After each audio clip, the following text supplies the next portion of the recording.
Boys and girls, Alex here. A couple of weeks ago I made this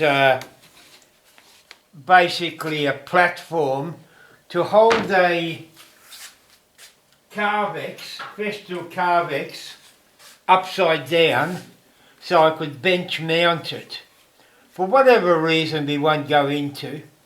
However, the way it works is you remove the base plate, which is the beauty of these Carvex, the Festool stuff, and then by turning it upside down, and I've actually mounted a plate to it. I'll link the video where I made this below.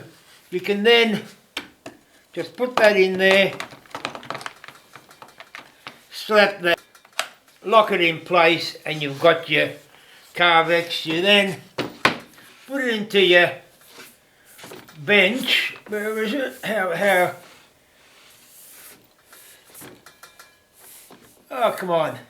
Here we go. I use these TSO dogs, lock dogs, to lock it in place. And Bob's your uncle.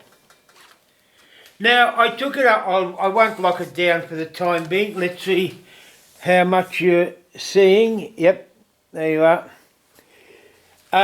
Then I thought to myself, well, yeah, well and good. What else can I do with it? I thought, well, what if I turned it into a circle cutter, much like you can on a bandsaw?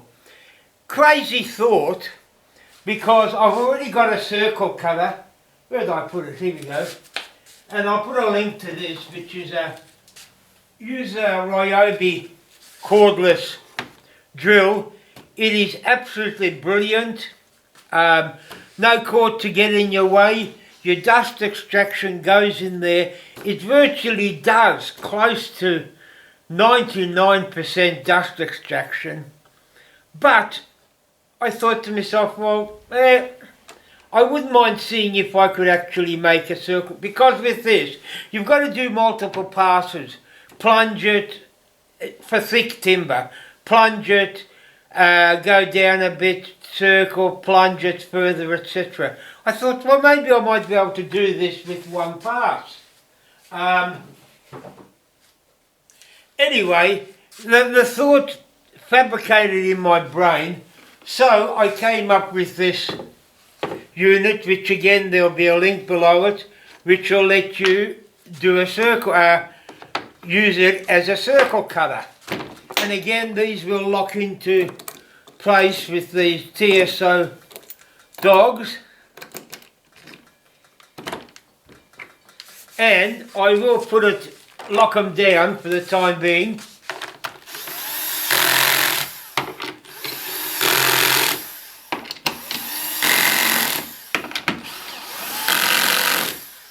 There you have it. And as I say, you know, to turn it on, have I got a, yeah, I have. What am I doing? Where's the, oh, come on. Here we go, and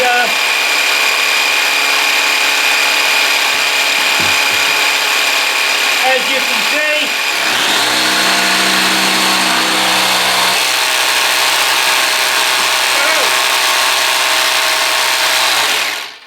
beautiful, and it is really smooth as compared to a bandsaw.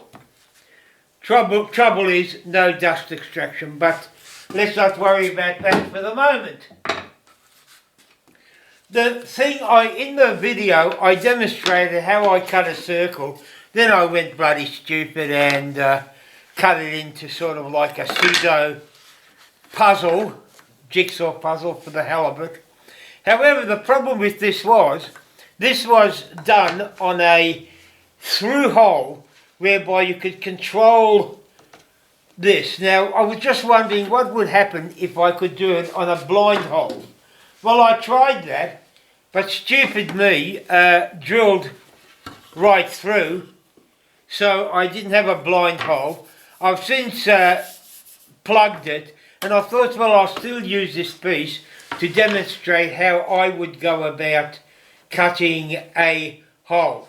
Now, to cut a circle, all you've really got to do is mark the distance you want, and I've made up again typical templates out of MDF, and I'll show you how I use it. So you can then push this against the blade, and there you mark the hole. And to me that should be ideal. Now, by deflecting the blade a little bit, by the time it gets moving, it'll self-straighten and it'll come right up against the wood. That's easy. However, if you wanted to cut a hole, which basically means that your circle your pivot point is in the middle, you've then got to drop the blade. How do you get the blade there? Now, my theory is you work out your circle and you cut a relief hole, much like you would in cutting a relief hole to allow sawdust escape when you're using a hole saw. Again, if you like, I'll put a link to my video in that, how that works. So the idea is to cut a circle, let's just say like this, and then push basically the timber against it a bit, and then you can cut your circle. However, that circle should be a bit bigger, and you need a flat spot so you can then push the blade against it, which again I'll go into. So without further ado, what I'll do is, let's just say I decide I just want to make sure that I can get this pretty well centered. So the center line, where's a pencil, will be somewhere along here. And if I go this way, let's just say, look, I'll go this way, like here, it should be about there. So somewhere that should be the centre. To prove that, hang on, to get the rough dimensions, I've got this woodpecker compass. I'll set it to, as I said, I'm looking at 280mm, so I'll set this to 280, which is 140 diameter, or 280 in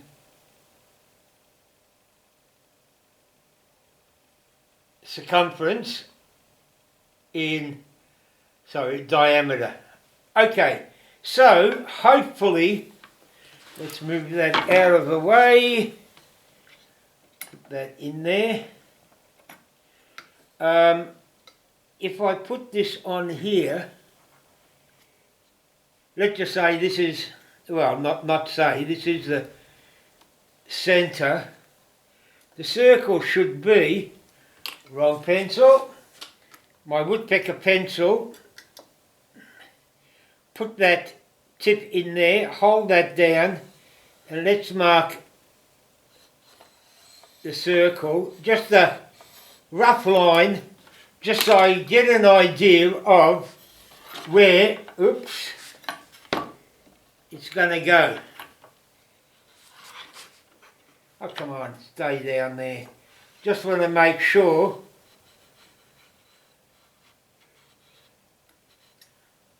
bugger. It's going to go over that circle, so I shall move it down a bit further. Go there. Let's try that.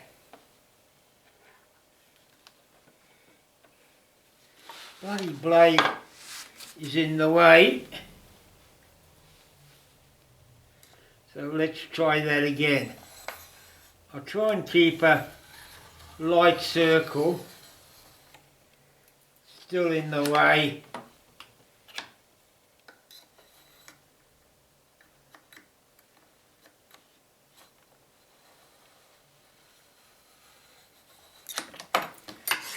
There you are, that should be the circle. The centre point naturally is here. So I will drill a 5mm hole just fractionally through it.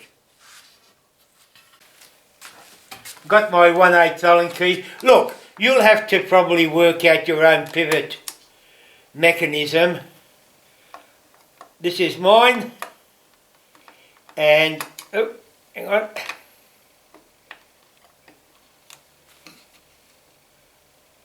Do it up fairly tight. I can remove this now. I can tighten this thing up, and I will also tighten the second one up, and this will now, hopefully, everything being equal, captivate that so it won't move.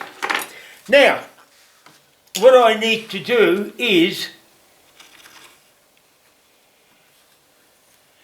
cut a relief hole along that perimeter, as you can see there, that, well, maybe you can't see, I don't know what you can see. Yeah, there, so what I'll effectively have to do is cut a relief hole around there. Now,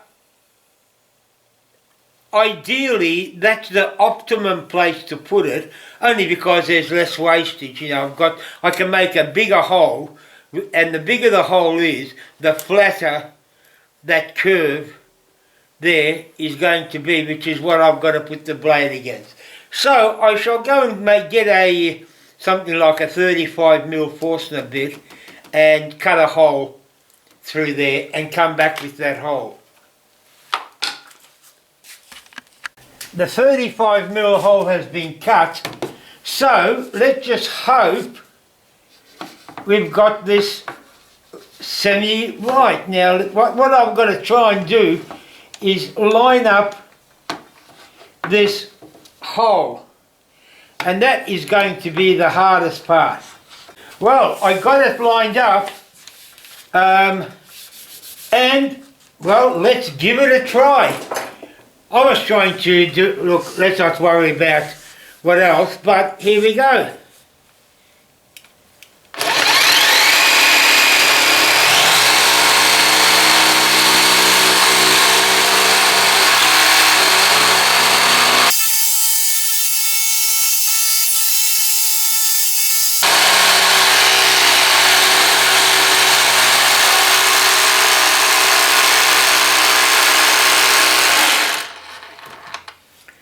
Well, the circle's cut, and I'll tell you what, off the blade, that is bloody impressive.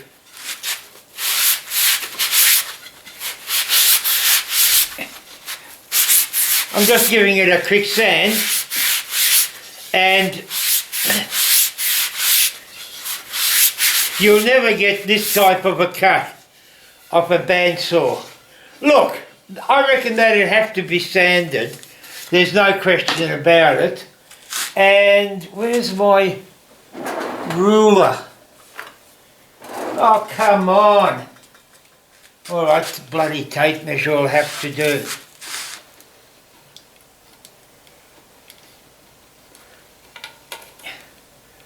Having said that, I'm not that good, because that's actually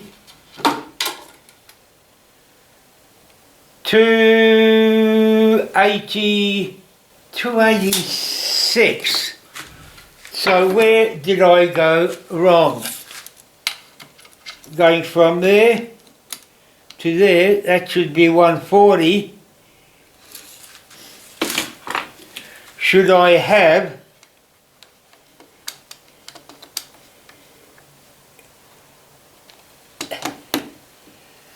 outside diameter. I use the bloody inside diameter. You idiot. There's about a 1.6 mil difference. Double that for one side and the other side, so you're looking at about 3 mil difference. Idiot. But if I would have done the same process with the other template, again, outside diameter, that is the inside diameter, because that's the inside of the circle. If I use the outside diameter, look, I might be 1 mil out, or a little bit less than 1 mil. Bugger it, I want to... Oh, come on, where's my ruler? Hang on. Here we are, got the ruler. Let's try again. Put this, see if I can put that in there against the blade.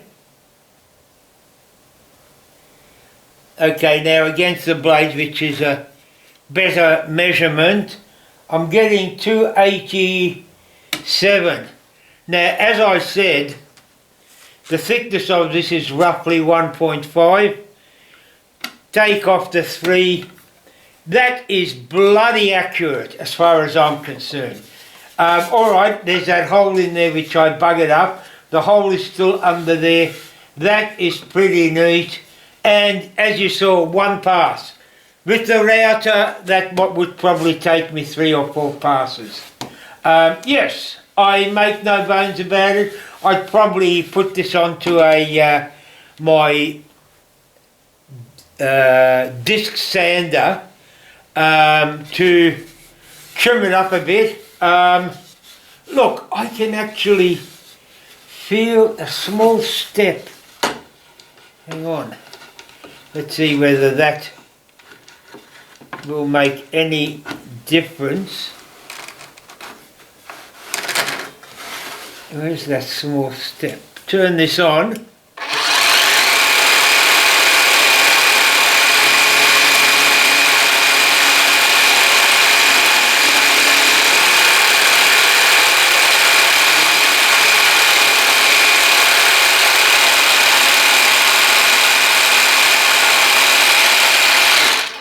Look, mightn't show much, but hell, it just goes to prove you can cut better, you can cut circles, as I said, than that.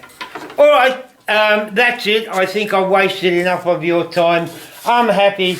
Will I ever use it? I don't know, because I said I've got my Ryobi circle cutter, and the sawdust on here is, well, actually on top of the table is not so bad.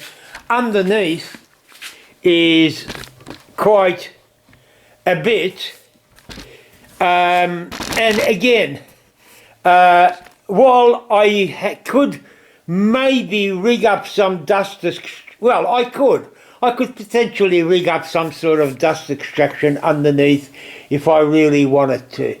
But to me, look, compared to what a router would make with bugger all dust extraction, that is no comparison. Look, final thing I would like to say is, yeah, I've got the Carvex. Carvex, the best tool, makes plate change easy. If you haven't got a Carvex, or you only have the original plate, alright, you might have to drill a few holes in it. On this one, you would have to sand. How the hell does this go? I think you push that down and lift forward. Come on. You'd have to sand that. File that down. Not that that would unduly affect. I don't even know why the hell that is there.